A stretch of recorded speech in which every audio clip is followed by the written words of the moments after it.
ते अजून घडलं ना त्याच्याबद्दल मी काहीतरी मतप्रदर्शन करणं हे बरोबर नाही. सर, भाजपवाल्यांचं असं म्हटलं म्हणणं आहे का 10 वर्षामध्ये हेमंत गोडसेंनी नाशिकचा विकास केला नाही, दत्तक नाशिकचं काही झालेलं नाहीये, म्हणून ही जागा भाजपला द्यावी.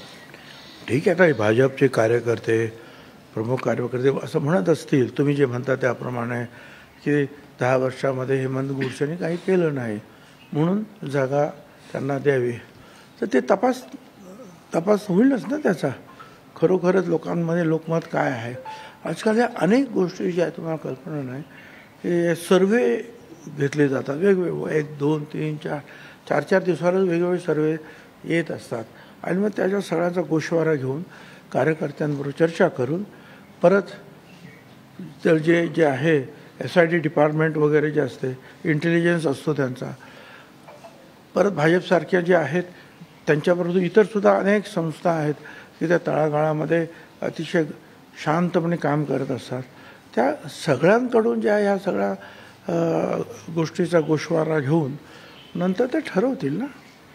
अजित दादा एकटे पडले असं चित्र आहे बारामतीमध्ये, त्यांचे सख्खे भाऊ देखील त्यांच्या विरोधामध्ये आता मैदानात उतरत आहेत. आता हा खरं म्हणजे याच्यावर भाष्य करणं आम्ही योग्य होणार नाही, परंतु असं दिसतं आहे की अजितदादाचे बरेचसे सर्व नातेवाईक भाऊ वगैरे जे आहेत अजितदादाच्या विरोधात उभे राहील. माझं एवढंच म्हणणं आहे त्या सगळ्यांना की ठीक आहे, तुम्हाला अजितदादांना विरोध करायचं करा, कुणीतरी विरोध करतंच, कुणीही उभं राहिलं तरी कुणीतरी विरोध करतंच, करा ना, परंतु भाषेवर थोडंसं जरा नियंत्रण ठेवलं तर बरं होईल. शेवटी आज राजकारणात तुम्ही एकमेकाच्या विरुद्ध उभे राहिलात तरी तुमचं रक्ताचं नातं काय हे काही तुटत नाही. आज ना उद्या जे आहे हे परत तुम्हाला कुटुंब म्हणून एकत्र कुठल्या तरी कार्यक्रमामध्ये यावंच लागणार आहे, चर्चा करावी लागणार आहे, एकमेकाचं तोंड बघावंच लागणार आहे. त्यामुळे ही रक्ताची नाती काही तुटत नाहीत. अगदी आता अलीकडे कितीतरी भांडण झालं उद्धव ठाकरे आणि राज ठाकरे, तर उद्धवजीचं काही अडचण निर्माण झाली तर राज ठाकरे जातात, राज ठाकरेकडे काय झालं काय तर ताबडतोब उद्धवजी फोन करतात काय झालं. त्याच्यामुळे रक्ताची ही नाती असतात. तर हे लक्षात ठेवूनच जे आहेत ही वक्तव्य केली पाहिजेत असं माझं मत आहे. धन्यवाद. राहिलं तर मंत्र्यांनी 1 महिन्यापूर्वीच राजीनामा दिला होता असं रोहित पवारांनी धनंजय मुंडेंना टोला लागला. काय झालं? रोहित दादा काल असं म्हणाले की राष्ट्रवादीच्या एका अर्थात अजितदादा गटातल्या एका मंत्र्याने 1.5 महिन्यांपूर्वीच राजीनामा दिलेला आहे आणि ते कृषी खात्याशी संबंधित आहे आणि कृषी खात्याची अनेक कामं जी आहेत ती त्यांनी राजीनामा दिल्यामुळे होत नाही असं अप्रत्यक्षपणे त्यांनी नाव न घेता बोलले. माझ्याकडे तसं काहीही माहिती नाही.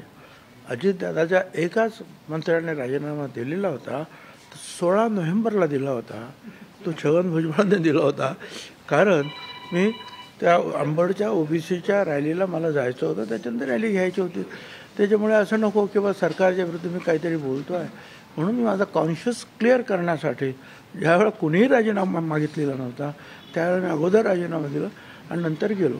परंतु नंतर मुख्यमंत्री आणि दोन्ही मुख्यमंत्र्यांच्याबरोबर चर्चा करून त्यांनी सांगितलं की तुमचं मत तुमचं असू शकतं, OBCचं सुद्धा मत मांडायला काही हरकत नाही, लोकशाहीमध्ये ते मत मांडू शकता, राजीनामा देण्याची आवश्यकता नाही. ठीक आहे, तो मला माहिती आहे राजीनामा, बाकी दुसरा राजीनामा नाही माहिती. अजित पवार हे राजकीय अपप्रवृत्ती आहे, त्यांना संपवायला पाहिजे असं विजय शिवतारे म्हणाले आहेत, असं एकनाथ शिंदेंनी सांगितलं. आता प्रत्येक जण जो आहे ना आता वेगवेगळं जे आहे, एकदा राजकीय या आखाड्यामध्ये उतरल्यानंतर जसं आता सगळ्याच ठिकाणी जे आहे डिटोरेशन सुरू आहे, सगळ्या क्षेत्रांमध्ये आहे, ते मेडिकलमध्ये असेल, शिक्षणामध्ये असेल, आणखी कशात तसं ते राजकारणामध्ये आहे आणि निवडणुकीमध्ये सुद्धा. पूर्वीची भाषणं आताची भाषणं त्याच्यामध्ये फार फरक पडायला लागलेला आहे. अपप्रवृत्ती काय म्हणेल, कोण काय म्हणेल, कोण काय म्हणेल, पण आता काय करायचं. जोपर्यंत जे आहे असं काही भाष्य कोणी करत नाही की ज्याच्यावर निवडणूक आयोग आक्षेप घेत नाही, तोपर्यंत हे अशा प्रकारचे शब्द वापरले जात आहेत. परंतु शेवटी जे आहे लोक ठरवतात चांगली प्रवृत्ती अपप्रवृत्ती, कोण काम उपयोगी पडतं, त्यांची कामं कोण करत आहे. सकाळपासून तर रात्रीपर्यंत जे आहे, उशिरापर्यंत जे आहे, कोण धावतं त्यांच्या कामासाठी, विकासासाठी, हे सगळं जग पाहत आहे. आणि लोकांना ह्या सगळ्या गोष्टींची इतर त्यांची तुमची जी भाष्य होतात त्याच्यापेक्षा आपल्याला जवळचं कोणाला आपण अप्रोच होऊ शकतो, कोण आपली कामं करू शकतो, हे पण लोक पाहत असतात. आणि दुसरं म्हणजे असं की मुख्यतः ही लढाई जी आहे, ही महायुती जी आहे त्यांचा प्रधानमंत्री पदाचा उमेदवार नक्की आहे, ते म्हणजे